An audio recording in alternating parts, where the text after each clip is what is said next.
बॉक्समध्ये कदाचित अडचण असू शकते, त्याचा काही भाग हा जळला असं ते तिथं म्हणतात. काही एक्सपर्टला आम्ही बोलू का, आम्ही ब्लॅक बॉक्स बाहेर पाठवू, असे विषय त्याच्यामध्ये त्या ठिकाणी घेतात. आता फ्युएल टँक जो आहे, म्हणजे आता तुम्ही बघा व्हिडिओ.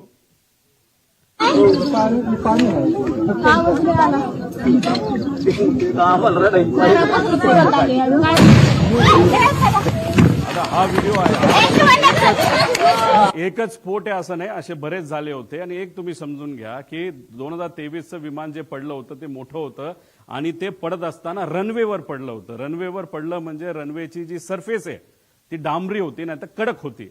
दादांचं विमान जे पडलं होतं तसं कडक सरफेसवर, म्हणजे ते रनवेवर पडलं नव्हतं, ते साईडला पडलं होतं.